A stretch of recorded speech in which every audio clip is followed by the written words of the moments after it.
Hello friends, welcome to the channel. आज हम जिस टॉपिक के बारे में बात करेंगे वो सबसे इम्पोर्टेंट टॉपिक है ट्रेडिंग का। और अगर आप ट्रेडिंग में प्रॉफिटेबल होना चाहते हैं या लंबे समय तक मार्केट में सर्वाइव करना चाहते हैं तो इसके बिना it's not possible. That is the topic. The topic is risk management. ठीक है। रिस्क मैनेजमेंट के सबसे दो मेन फैक्टर होते हैं, रिस्क टू रिवॉर्ड रेशियो। ठीक है। आप कितना मतलब एक ट्रेड के ऊपर कितना रिस्क लेकर आप कितना रिवॉर्ड लेने को देख रहे हो, ठीक है, कितना प्रॉफिट करने को देख रहे हो। और दूसरी चीज़ है पोजीशन साइजिंग, मतलब आप कितनी क्वांटिटी ले रहे हो पर ट्रेड। ठीक है। आगे बढ़ते हैं। तो आपके जो भी ट्रेडिंग रिजल्ट्स है वो उसको अगर सिर्फ एकदम सिंप्लीफाई किया जाए तो इन चार बॉक्सेस के अंदर सिंप्लीफाई होगा। ठीक है। इन चार बॉक्सेस के अंदर से आपका एक रिजल्ट होगा। या तो आप स्मॉल लॉस कर सकते हो, या बड़ा लॉस कर सकते हो, या फिर एक बड़ा प्रॉफिट कर सकते हो, या छोटा प्रॉफिट कर सकते हो। ठीक है। ये क्यों इंपॉर्टेंट है? क्योंकि आपकी ट्रेडिंग कैसे चल रही है, आप इसमें से मतलब इनके पेयर्स में आप बता सकते हो। इनके पेयर्स बना के आप अपनी ट्रेडिंग को डिफाइन कर सकते हो बेसिकली। मतलब कि अगर आप छोटे छोटे लॉस लेते हो और छोटे छोटे प्रॉफिट लेते हो तो अ, आपको प्रॉफिटेबल होना है तो आपका स्ट्राइक रेट बहुत अच्छा होना पड़ेगा, मतलब विनिंग प्रोबेबिलिटी बहुत ज़्यादा होनी पड़ेगी अगर आपको प्रॉफिटेबल होना है तो। ठीक है। अगर आप स्मॉल लॉस लेते हो और बड़ा प्रॉफिट लेते हो तो आप कम स्ट्राइक रेट मतलब कम विनिंग प्रोबेबिलिटी उसके साथ भी आप प्रॉफिटेबल हो सकते हो, क्योंकि आप लॉस बहुत छोटे ले रहे हो और प्रॉफिट जब भी कर रहे हो तो बड़ा कर रहे हो। ठीक है। तो कम प्रॉफिट होंगे तब भी आप लॉसेस को मतलब ब्रेक इवन करके प्रॉफिटेबल हो जाओगे। ठीक है। लेकिन जब भी आपकी ट्रेडिंग के अंदर बिग लॉस आएगा तब आपका प्रॉफिटेबल होना बहुत मुश्किल है। मतलब small profit and big loss obviously you are loss making. ठीक है। Big loss and big profit के अंदर भी आप ज़्यादातर टाइम ऐसा होगा कि लॉस करोगे, क्योंकि बिग ड्रॉ डाउन जब भी आएंगे, एक बड़ा प्रॉफिट हुआ उसके बाद जब एक बड़ा लॉस होगा तो बहुत बड़ा ड्रॉ डाउन आ जाएगा। और वो बड़े ड्रॉ डाउन के अंदर आप मतलब ये बड़े ड्रॉ डाउन आपको वापस ब्रेक इवन तक लाने के लिए आपको बहुत एक्स्ट्रा मेहनत करनी पड़ेगी। तो बिग लॉस जब भी आएगा तब आप प्रॉफिटेबल होना बहुत मुश्किल है, मतलब इम्पॉसिबल है प्रॉफिटेबल होना। तो बिग लॉस को आपको हमेशा अवॉइड करना है। ठीक है। तो ये तो हो गई एक और ये हो गई आपकी ट्रेडिंग रिजल्ट्स के हिसाब से आपकी ट्रेडिंग डिफाइन करना। ठीक है। तो अब हम बात करते हैं कि बड़े ड्रॉडाउन्स जो होते हैं, जो बिग लॉस, उनका क्या इंपैक्ट होता है। ठीक है। उसको मैं एक एग्जांपल्स के द्वारा आपको समझाता हूँ। ठीक है। मान लीजिए आपने एक 100 रुपये की ट्रेडिंग कैपिटल से स्टार्ट किया और पूरे साल के अंदर आपने कमाया 50%। ठीक है। तो आपका जो trading capital at the end of year हुआ 150। और दूसरे साल भी आपने कमाया 50%, तो आपका तीसरे साल जो मतलब स्टार्टिंग ऑफ थर्ड ईयर आपका कैपिटल हो गया 225। लेकिन इस साल आपने 50% लॉस कर दिया, जो कि एक बहुत बड़ा लॉस है। तो ये हो गया आपका बिग ड्रॉ डाउन। ठीक है। तो आपने दो बड़े बड़े प्रॉफिट किए और एक बड़ा लॉस किया, तो आपका रिजल्ट हो गया 112.50। ठीक है। तो आप 100 रुपये से आपने स्टार्ट किया और आप गए 225 रुपये तक, लेकिन आप एंड अप एक बड़े लॉस की वजह से आपने क्या एंड अप किया 112, मतलब सिर्फ 12.50 रुपये आपने कमाए। ठीक है। 3 साल में, विच इज़ 4% पर एनम। क्या 4% क्या निकला, विच इज़ रिडिकुलस रिटर्न। ठीक है। बहुत ही बेकार रिटर्न है। तो this is the impact of big drawdown. आपको एक और एग्जांपल देता हूँ मैं। ठीक है। ये आपका ड्रॉडाउन है, मतलब कि आपने जितना पीक प्रॉफिट किया है वहां से कितना परसेंट आप लॉस करते हो, वो आपका ड्रॉडाउन हो गया। और फिर percentage return needed to break even, मतलब इतना ड्रॉडाउन करने के बाद आपको वापस उसी कैपिटल तक आने के लिए कितना परसेंटेज रिटर्न निकालना पड़ेगा। ठीक है। तो इस टेबल में हम देखते हैं 10% अगर आपने ड्रॉडाउन किया है, 10% लॉस किया है पीक से, तो आपको 11.11% रिटर्न निकालना पड़ेगा वापस ब्रेक इवन तक आने के लिए। ठीक है। जैसे जैसे ये ड्रॉडाउन परसेंटेज बढ़ेगा, एक्सपोनेंशियली ये परसेंटेज रिटर्न नीडेड बहुत बढ़ जाएगा। ठीक है। जैसे कि आप देख सकते हैं 50% अगर आपका ड्रॉडाउन है तो आपको वापस अगर ब्रेक इवन तक आना है तो आपको डबल डबल द लॉस, आपको डबल प्रॉफिट निकालना पड़ेगा। 100% डबल आपको प्रॉफिट करना पड़ेगा। ठीक है। डबल क्वांटिटी करनी, डबल कैपिटल को डबल करना पड़ेगा, तभी आप ब्रेक इवन तक आ पाओगे। ठीक है। और अगर 90% तक आपका ड्रॉडाउन हो चुका है तो आपको 900% विच इज 10x अपने कैपिटल को 10x करना पड़ेगा आपको ब्रेक इवन तक आने के लिए। ठीक है। तो मतलब आप देख सकते हैं कि बड़े ड्रॉडाउन का कितना इंपैक्ट होता है ट्रेडिंग में। ठीक है। तो हम बात करते हैं कि सॉल्यूशन क्या है। ठीक है। ठीक है। पता चल गया बड़े लॉस आपको ट्रेडिंग से हमेशा के लिए निकालना है अगर आपको प्रॉफिटेबल होना है तो। ठीक है। जो कि रिस्क मैनेजमेंट का एक बहुत बड़ा पार्ट है। ठीक है। तो सॉल्यूशन सिंपल है, स्टॉप लॉस। ठीक है। तो स्टॉप लॉस होता क्या है? स्टॉप लॉस एक पर्टिकुलर पॉइंट होता है, जैसे आपने कहीं पर भी एक किसी पॉइंट पे आपने एक ट्रेड एंटर किया, तो स्टॉप लॉस वो पॉइंट होगा जहां से आप समझ जाओगे कि अब मैं इस मेरा एनालिसिस गलत प्रूव हो चुका है, मैं मार्केट में गलत प्रूव हो चुका हूँ, और उस पोजीशन से आप लॉस लेकर बाहर निकल जाओगे। तो वो लॉस मतलब वो जो पॉइंट होगा उसको स्टॉप लॉस बोलते हैं। ठीक है। तो स्टॉप लॉस के लिए जो अप्रोच प्रॉफिटेबल ट्रेडर्स या सक्सेसफुल ट्रेडर्स ने बताई है वो है short term approach to loss and relatively long term approach to gains. ठीक है। तो इसका मतलब क्या है कि कट योर लॉसेस। ठीक है। तो स्टॉप लॉस हमेशा मतलब बोलते हैं छोटा रखना चाहिए।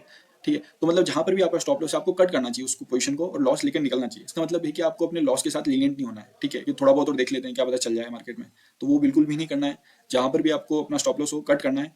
ठीक है। Cut your losses and let your winners run. ठीक है। तो आप प्रॉफिट के साथ लीनियंट हो सकते हो, उसको छोड़ सकते हो कि क्या पता कल गिर भी जाए, लेकिन फिर भी और बड़े रिवॉर्ड के लिए आप होल्ड कर सकते हो, that is still okay. But short term approach to loss मतलब आपका लॉस अगर एक बार स्टॉप लॉस हिट हो गया तो आपको लेके निकलना ही है, आपको स्ट्रिक्ट रहना पड़ेगा उसके लिए, तो बिल्कुल लीनियंट नहीं हो सकता अगर आपको मार्केट में सर्वाइव करना है तो, ठीक है। अब बात करते हैं कि स्टॉप लॉस डिटरमाइन कैसे होता है, ठीक है, मतलब सही स्टॉप लॉस है क्या, ठीक है। तो वो अलग अलग ट्रेडिंग स्टाइल पे डिपेंड करता है, ठीक है। अगर आप अल्गो ट्रेडिंग करें तो आप एक फिक्स परसेंटेज रखोगे अपने जो भी आपका एल्गोरिथम के मतलब मेरा विनिंग परसेंटेज ये है और रिवॉर्ड जनरली इतना मिलता है, तो उसके हिसाब से आप अपना फिक्स परसेंटेज रखोगे कि मैं इतना रिवॉर्ड लूंगा और इतना मैं रिस्क लूंगा, पर हर ट्रेड में मैं इतना परसेंटेज रिस्क लूंगा, ठीक है। अगर आप स्विंग ट्रेड करते हो तो बड़े टाइम फ्रेम में तो आप स्विंग्स ढूंढोगे डेली टाइम फ्रेम पे, या फिर जो भी टाइम फ्रेम आप यूज़ करते हो उसमें या उससे छोटी टाइम फ्रेम में जाके आप स्विंग्स ढूंढोगे, और स्विंग लो पे या शॉर्ट कर रहे हो तो स्विंग हाई पे आप अपना स्टॉप लॉस लगाओगे। अगर आप कैंडल स्टिक पैटर्न्स पे काम करते हो तो आप कैंडल लो या कैंडल हाई का स्टॉप लॉस लगाओगे, ठीक है। तो आप कैसे भी स्टॉप लॉस लगाते हो लगा सकते हो अपनी ट्रेडिंग स्टाइल को देखकर, ठीक है। अगर आप चार्ट्स देखते हो देख के ट्रेड लिखते हो तो चार्ट्स के अकॉर्डिंग जहाँ पर आपको सपोर्ट दिख रहा है कि यहाँ से वापस बाइंग आ सकती है, वहाँ पर अपना स्टॉप लॉस लगाओगे, ठीक है। तो उस हिसाब से आपको अपना स्टॉप लॉस प्लान करना चाहिए, ठीक है। लेकिन ये जो पॉइंट है also have a max SL limit, ये बहुत ही इंपॉर्टेंट पॉइंट है, ठीक है। This is the most important point in stop loss perspective, कि आपको एक मैक्स स्टॉप लॉस हमेशा आपका होना चाहिए फिक्स। जैसा कि मैं जनरली वीकली और मंथली चार्ट्स देखता हूँ, ठीक है, लॉन्ग टर्म ट्रेंड्स कैप्चर करने की कोशिश करता हूँ, ठीक है, लॉन्ग टर्म ट्रेड्स कैप्चर करने की कोशिश करता हूँ। तो उसके अंदर जो मेरा स्टॉप लॉस भी थोड़ा सा बड़ा होता है, क्योंकि मैं स्मॉल कैप्स और मिड कैप्स में काम करता हूँ, तो उसमें 7-8% तक जनरल जनरल जो स्टॉप लॉस होता है 7-8%, 8 से 10% तक का रहता है। लेकिन कभी कभी बड़ा भी स्टॉप लॉस होता है, तो मेरा जो मैक्स ऐसे लिमिट है वो 15%। किसी भी पोजीशन में अगर मैं 15% से ज़्यादा लॉस कर रहा हूँ तो इसका मतलब मैं ऑलरेडी गलत प्रूव हो चुका हूँ और मैं मार्केट को एग्जिट कर दूंगा। हो सकता है वापस मैं री एंटर कर लूँ अगर वापस अपॉर्चुनिटी दिखे तो, लेकिन उस for the point being for the time being मैं वहाँ से एग्जिट कर दूंगा। तो 15% मतलब मैक्स एसएल है, मैं उससे ज़्यादा एसएल कभी भी किसी पोजीशन पे नहीं लूंगा, ठीक है। तो वैसे ही आपको अपना स्टॉप लॉस देखना चाहिए कि आपकी ट्रेडिंग किस मतलब किस स्टाइल की, आपकी क्या ट्रेडिंग स्टाइल है उसके हिसाब से, ठीक है। और मेरा मानना है कि 15% भी बहुत बड़ा नंबर है, मतलब 10 से 15% से बड़ा स्टॉप लॉस आपको कभी नहीं लेना चाहिए। मतलब कोई भी आपको अपॉर्चुनिटी दिख रही हो तो आप तो भी आपको 15% से बड़ा स्टॉप लॉस किसी भी पोजीशन में नहीं लेना चाहिए, ठीक है। ये स्विंग ट्रेड के लिए बता रहा हूँ मैं, लेकिन आई थिंक इंट्राडे हो गया या और भी कोई ट्रेडिंग हो गया उसमें ये नंबर और कम ही होगा कि मैक्स स्टॉप लॉस भी 5% बन रहा है या फिर 7% बन रहा है। तो 15% आई थिंक अपर कैप है, ठीक है। तो ये आपको डिफाइन करना पड़ेगा और इसको स्ट्रिक्टली अध्ययन करना पड़ेगा, ठीक है।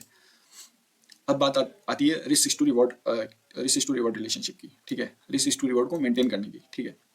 तो इसके अंदर कुछ इंपॉर्टेंट चीज़ें होती है। रिस्क टू रिवॉर्ड क्या होता है वो मैं बता देता हूँ, ठीक है। तो आपने स्टॉप लॉस लगा लिया कहीं पर भी, मान लीजिए 5% पे आपका स्टॉप लॉस लगा है कि 5% लॉस हुआ तो मैं एग्जिट कर दूंगा किसी भी पोजीशन पे। तो रिस्क टू रिवॉर्ड रेशियो वो रेशियो होगा कि आप टारगेट कितना देख रहे हो। आपने स्टॉप लॉस तो 5% लगा दिया, क्या आप 15% गेन देख रहे हो या फिर 20% देख रहे हो या फिर 10% देख रहे हो, ठीक है। तो अगर आप 10% गेन देख रहे हो 5% रिस्क करके, तो आपका रिस्क टू रिवॉर्ड हो गया 1:2। मतलब आप जितना पैसा रिस्क कर रहे हो प्रॉफिट उससे डबल करने को देख रहे हो, ठीक है। ये हो गया रिस्क टू रिवॉर्ड। ये क्यों इतना इंपॉर्टेंट है, क्यों, क्योंकि आप एक सिंपल फॉर्मूला होता है किसी भी पर्टिकुलर ट्रेड के ऊपर आप लॉस करोगे या कितना लॉस करोगे कितना गेन करोगे, उसका फॉर्मूला होता है कि probability of profit multiply by reward minus probability of loss multiply by risk. तो मतलब एग्जाम्पल के थ्रू मैं बताता हूँ, जैसे कि कोई भी आपकी ट्रेडिंग स्ट्रेटेजी है उसमें आपका 50% एज है, मतलब 50% टाइम आप प्रॉफिटेबल होते हो। जैसे मान लो 100 ट्रेड्स के अंदर आप 50 बार प्रॉफिटेबल हो गए, ये आपकी ट्रेडिंग स्ट्रेटेजी का एज है, ठीक है। आपके पास डाटा है इसका, ठीक है, और बैक टेस्ट किया हुआ है आपने इसको, ठीक है। और रिवॉर्ड आप लेते हो डबल रिस्क का, मतलब आप 1 रुपया रिस्क कर रहे हो तो आपको 2 रुपया प्रॉफिट चाहिए, ठीक है। तो आपका एक्सपेक्टेड गेन या लॉस कितना होगा पर ट्रेड, मतलब कोई भी एक ट्रेड ले रहे हो तो उसके अंदर आप कितना प्रॉफिट एक्सपेक्ट कर सकते हो, ठीक है, पर यूनिट ऑफ रिस्क। तो प्रोबेबिलिटी ऑफ परसेंट हो गया 50 multiply by 2 minus probability of loss is 100 minus probability of profit which is 50% multiply by risk is 1, ठीक है, क्योंकि 2:1 का रिवॉर्ड टू रिस्क रेशियो है। तो यहाँ पर 50 आंसर आएगा, ठीक है। तो मतलब हर ट्रेड के ऊपर आप रिस्क लेकर 50 रुपया कमाने को देख रहे हो, ठीक है। एक्सपेक्टेड गेन आपका ये, ठीक है। तो यहाँ पर सिर्फ एक एग्जांपल दिया था, आप अपने स्ट्रेटेजी के हिसाब से इसको निकाल सकते हो, ठीक है। यहाँ पर रिवॉर्ड और रिस्क, मैंने रिस्क टू रिवॉर्ड रेशियो लिया है। यहाँ पर आप एब्सोल्यूट रुपी टर्म्स में अगर लेंगे तो आपको मतलब सही नंबर मिलेगा, ठीक है। तो यहाँ पर मतलब प्रोबेबिलिटी ऑफ, सॉरी 50% नहीं होगा यहाँ पर, आई थिंक 0.5 होगा, ठीक है। सॉरी प्रोबेबिलिटी ऑफ प्रॉफिट मैंने 50% ले लिया है। यहाँ पर प्रोबेबिलिटी हमेशा अपन पॉइंट्स में काम करते हैं, तो 50% कितना हो गया 0.5, ठीक है।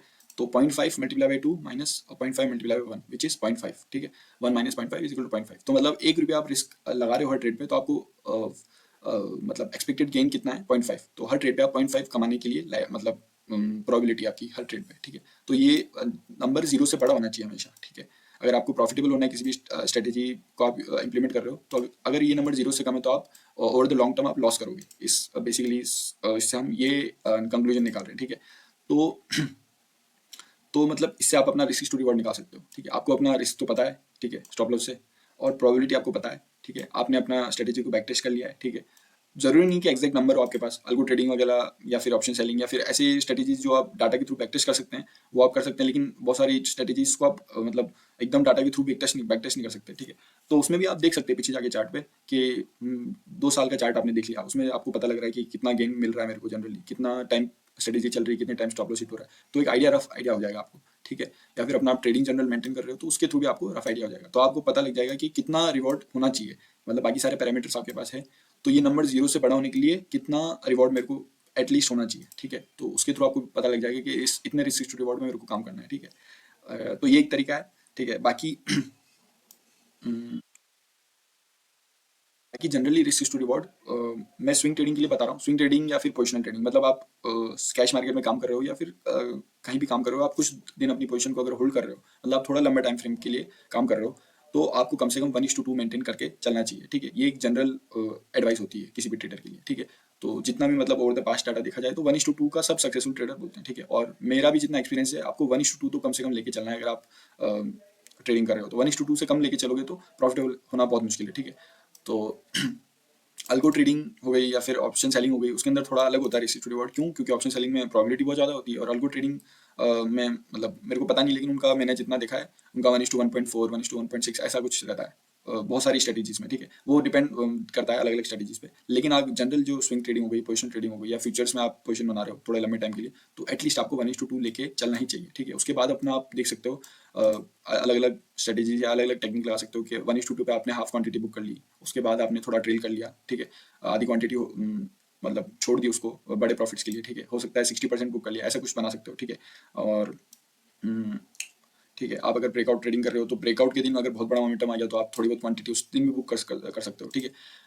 अब ठीक है, ये तो ये पॉइंट हो गया। अगला पॉइंट है कि वॉलेटिलिटी पे भी डिपेंड करता है आपका रिस्क टू रिवॉर्ड रेशियो, ठीक है। जितनी ज़्यादा वॉलेटिलिटी बढ़ती है, रिस्क टू रिवॉर्ड मतलब उतना कम होते जाता है। क्यों? क्योंकि वॉलेटिलिटी ज़्यादा है तो मतलब मार्केट बहुत जल्दी फ्लक्चुएट करता है। तुम लेट से आपने ट्रेड बनाया और आपका ट्रेड 1:2 का आपका रिस्क टू रिवॉर्ड है, लेकिन 1:1.5 पे ही आप ट्रेड मतलब रिवर्स हो गया और आपका स्टॉप लॉस हिट हो गया, तो उस टाइम पे आपको ये भी आइडिया होना चाहिए कि अगर मार्केट एक्सट्रीमली वॉलेटाइल है तो आपके रिस्क टू रिवॉर्ड को आपको ट्विक करना पड़ेगा, ठीक है। आपकी प्रोबेबिलिटी तो अच्छी है, लेकिन आपको 1:1.5 पे भी बहुत बार थोड़ा सा प्रॉफिट बुक करने को देखना होगा, ठीक है। तो लेकिन उस टाइम पे भी आपको एक मिनिमम रिस्क रिवॉर्ड पता होना चाहिए कि यहाँ इतने वॉलेटाइल मार्केट में भी मेरे को कम से कम इतना रिस्क रिवॉर्ड तो लेना ही पड़ेगा, ठीक है। तो ये आपको एक्सपीरियंस के साथ आएगा धीरे धीरे, लेकिन एक मतलब जनरल अगर मैं आपको एडवाइस दूँ तो 1:2 आपको कम से कम लेके चलना पड़ेगा, ठीक है। और उसके बाद आप मार्केट को देख के थोड़ा बहुत 1:2 पे थोड़ा बुक कर सकते हैं, या फिर वॉलेटाइल है तो 1:1.5 पे आप थोड़ा बुक करके फिर आधी क्वांटिटी होल्ड कर सकते हैं। तो ये थोड़ा सा आपको एक्सपीरियंस के साथ आएगा। आप अपने पिछले चार्ट भी देखिए, उससे आपको थोड़ा बहुत पता चल जाएगा कि आपकी स्ट्रेटेजी के हिसाब से कितना रिस्क टू रिवॉर्ड आपका बन रहा है, ठीक है। Also revise it as the trade goes on. इसका क्या मतलब है? आपने कोई पोजीशन बनाई और आप प्रॉफिटेबल होने लग गए, लेट से आपका 1:2 पहुंच गया है, ठीक है। आपको आप ऐसी ट्रेडिंग करते हो कि ऑल टाइम हाई के ऊपर, आपको पता नहीं है अगला रेजिस्टेंस का है या टारगेट का है, ठीक है। तो 1:2 के बाद लेकिन आप सोच रहे हो कि एक बड़ा टारगेट मिल सकता है यहाँ पर, तो आप बुक भी नहीं करना चाहते प्रॉफिट, लेकिन आप 1:2 के बाद आप अगर रिवर्स करके आपको स्टॉप लॉस हिट कर दिया तो आपकी ट्रेडिंग साइकोलॉजी बहुत खराब हो जाएगी, ठीक है। तो आप उस टाइम पे आप ट्रेल करना पसंद करेंगे, ठीक है। ट्रेल करके आप या तो ब्रेक इवन पे लाएंगे या फिर 1:1 पे ले आएंगे कि एटलीस्ट 1:1 में कोई प्रॉफिट मिल जाएगा अगर रिवर्स भी करता है तो, ठीक है। तो ऐसी कुछ स्ट्रेटेजीज के हिसाब से आपका रिस्क रिवॉर्ड ट्रेड के बाद, ट्रेड मैनेजमेंट जब करोगे ट्रेड चलने के बाद, तो वो चेंज होता रहेगा, ठीक है। तो उस पर भी आपको ध्यान देना पड़ेगा, ठीक है। अब सवाल आता है, ये सबसे इंपॉर्टेंट सवाल है ट्रेडिंग साइकोलॉजी का, कि इतना हार्ड क्यों मेंटेन करना है, ठीक है। ये पेपर पे इतना आसान लगता है कि ठीक है 1:2 मेरे को लेना है कि स्टॉप लॉस हिट होगा तो ठीक है, रिवॉर्ड लेऊंगा तो इसका डबल लूंगा, ठीक है, 1:2 के अंदर। लेकिन ये इतना हार्ड क्यों है? ये इतना हार्ड इसलिए है क्योंकि जैसे ही आपकी ट्रेड प्रॉफिटेबल होता है, आपकी दिमाग में 100 चीज़ें आती है, ठीक है। आपके दिमाग में आता है कि क्या यहाँ से रिवर्स तो नहीं कर जाएगा, मेरे को प्रॉफिट बुक कर लेना चाहिए। तो बहुत बार ऐसा होगा कि आप प्रॉफिट बुक कर लोगे, आपने रिस्क मतलब 1:2 के पहले ही बुक कर लोगे अगर आपका 1:2 की स्ट्रेटेजी है तो। मतलब मैं बेसिकली कहना क्या चाह रहा हूँ, एग्जांपल लेके आप ट्रेड करते हो रोज, आप लॉस लेने को 10 रुपये को तैयार हो, लेकिन जैसे ही आपका 1 रुपया प्रॉफिट होता है, आपके दिमाग के अंदर 100 क्वेश्चन होते हैं कि कहीं लॉस तो नहीं हो जाएगा, 1 रुपया बुक कर लेता हूँ, ठीक है। तो आप प्रॉफिट करते जा रहे हो 1-1 रुपये के, ठीक है, और लॉस करते जा रहे हो 10-10 रुपये के, तो आप प्रॉफिटेबल कभी हो नहीं सकते, ठीक है। लेकिन ये हमको लगता है कि इतना एब्सर्ड आइडिया, मैं ऐसा नहीं करूँगा, लेकिन हमारी साइकोलॉजी, ह्यूमन बिहेवियर हमसे ये करवाता है, ठीक है। हमारे दिमाग में जब प्रॉफिट होता है तब 100 चीज़ें आती है, ठीक है। तो यहीं अपना डिसिप्लिन काम आता है, ठीक है। यहीं अपना ट्रेडिंग साइकोलॉजी कितनी स्ट्रॉन्ग है, कितना मार्केट में एक्सपीरियंस स्ट्रॉन्ग है, वो सब यहीं काम आता है, ठीक है। इसीलिए ये सबसे हार्ड चीज़ करने को है, ठीक है। रेसिस्ट टू रिवॉर्ड मेंटेन करना इसलिए हार्ड है। और जैसे जैसे टाइम फ्रेम छोटा छोटा होता जाता है, ये और हार्ड होता जाता है, क्योंकि उसमें अपना स्क्रीन टाइम बढ़ता है। अब इंट्राडे के अंदर हम बहुत बार मतलब 2-2 3-3 घंटे, बहुत सारे जने जो बिगनर्स होते हैं वो तो 6-6 घंटे बैठे रहते हैं मार्केट में, ठीक है। तो इतने टाइम जब मार्केट में बैठे रहते हैं तो साइकोलॉजी मतलब जो दिमाग में सवाल आते हैं वो बहुत ज़्यादा आते हैं, ठीक है। तो उसकी वजह से हम रैश डिसीजन लेते हैं और ये रेशियो मेंटेन नहीं हो पाता है। इसीलिए इंट्राडे के अंदर या फिर जितना छोटा टाइम फ्रेम होता है उसके अंदर प्रॉफिटेबल बहुत कम जने हो पाते हैं, क्योंकि साइकोलॉजी को मेंटेन मतलब हैंडल नहीं कर पाते, ठीक है। तो ये रीज़न भी है इंट्राडे ट्रेडिंग नहीं करनी चाहिए, या फिर एटलीस्ट उसमें क्यों कम चांसेस है प्रॉफिटेबल होने के, ठीक है। तो उसका एक ये रीज़न भी है, ठीक है। ठीक है, टॉपिक से भटकते नहीं है। तो ये कारण है क्यों हार्ड है मेंटेन करना। लेकिन आपको अगर आप डिसिप्लिन से कंटिन्यू करोगे तो मतलब इसके अंदर आप मास्टर हो जाओगे, ठीक है। और यही सबसे इंपॉर्टेंट चीज़ है मास्टर करने के लिए ट्रेडिंग में। आपने कोई भी एनालिसिस कर दिया, कितना भी आपका एनालिसिस अच्छा है, लेकिन जब तक आप मतलब बड़े लॉस कर रहे हो और छोटे प्रॉफिट कर रहे हो, आप प्रॉफिटेबल नहीं हो पाओगे, ठीक है। तो ये सबसे इंपॉर्टेंट पॉइंट है ट्रेडिंग का। अब अगला जो आता है चीज टॉपिक रिस्क मैनेजमेंट के अंदर, वो आता है पोजीशन साइजिंग, ठीक है। आपने अपना स्टॉप लॉस देख लिया, आपको पता है, लेकिन कितनी क्वांटिटी लें, ये सबसे इंपॉर्टेंट एस्पेक्ट है। और मतलब इसमें बहुत लोग कंफ्यूज भी होते हैं, और बहुत लोग कम मतलब डर के मारे कम क्वांटिटी ले लेते हैं। बहुत सारे जो बहुत ज़्यादा रिस्क लेने वाले होते हैं वो बहुत ज़्यादा क्वांटिटी ले लेते हैं, उसकी वजह से उनके ड्रॉडाउन्स बढ़ जाते हैं। और सेम वही पिक्चर जो मैंने ऊपर बताई, ठीक है। तो position sizing is the most important thing, ठीक है। जैसा कि वैन के थाप ने बोला है, position sizing is the most important factor in trading. The proper position sizing will allow you to survive the big losses and still be able to take advantage of the big gains, ठीक है।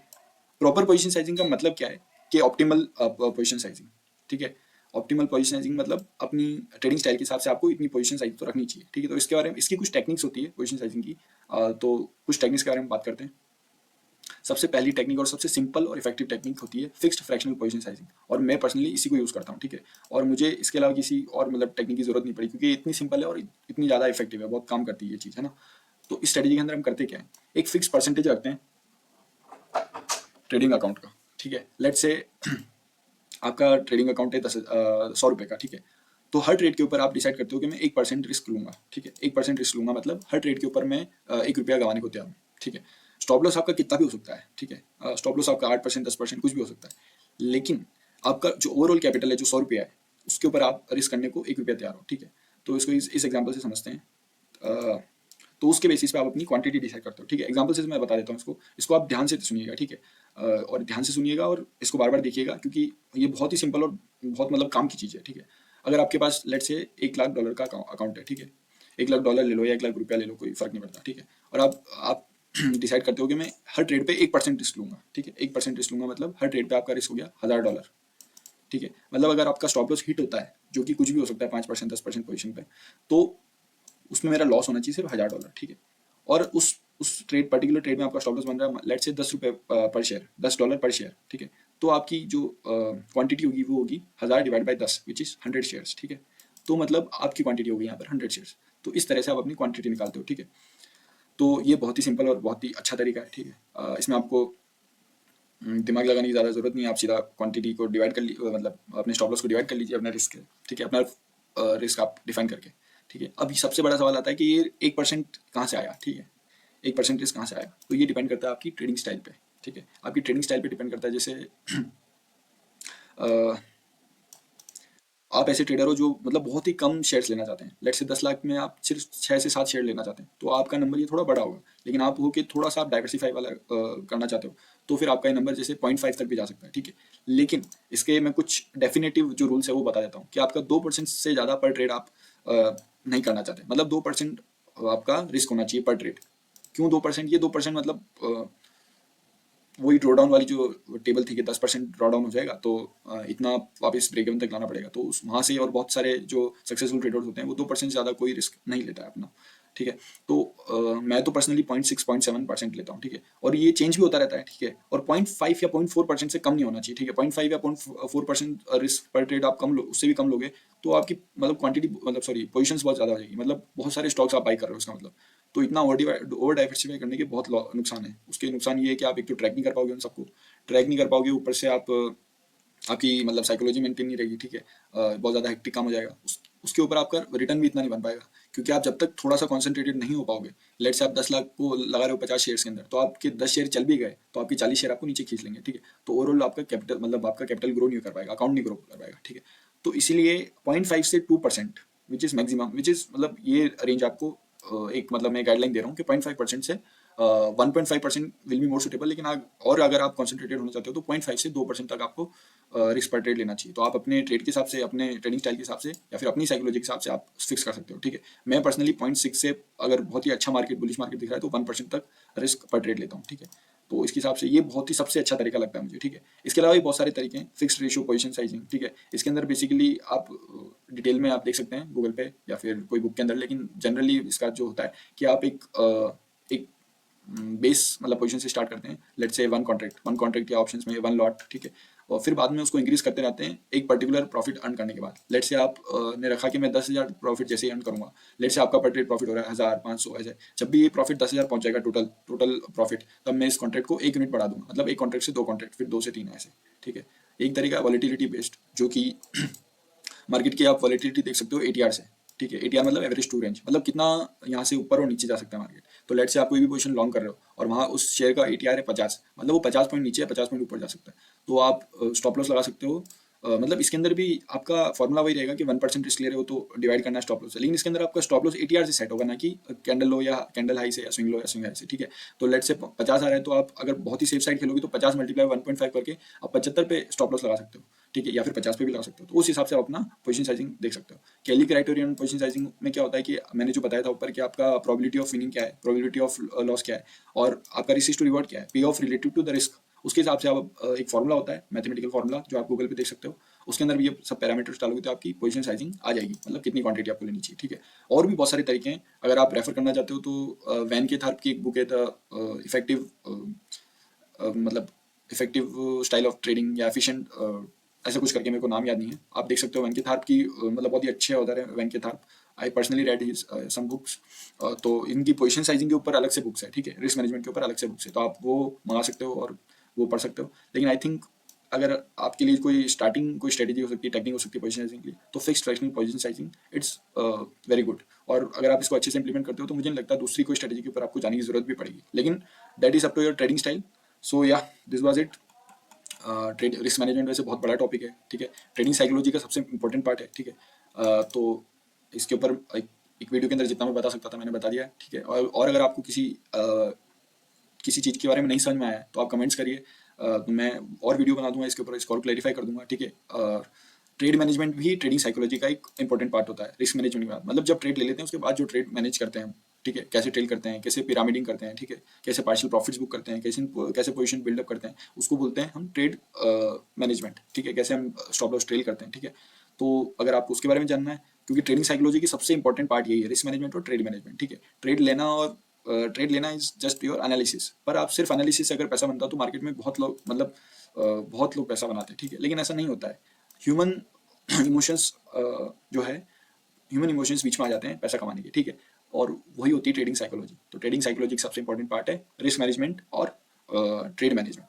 तो मैंने risk management में जितना मैं बता सकता था मैंने बता दिया। आप बताइए आपको कैसा लगा वीडियो और ये हेल्पफुल लगा या नहीं, ठीक है। और आपको फिर से मैं बता देता हूँ कि अगर आपको ट्रेडिंग में प्रॉफिटेबल होना है, लंबे समय तक सर्वाइव करना है, तो रिस्क मैनेजमेंट के बारे में आपको सीखना ही पड़ेगा, अपना रिस्क मैनेजमेंट प्लान बनाना पड़ेगा। Thank you.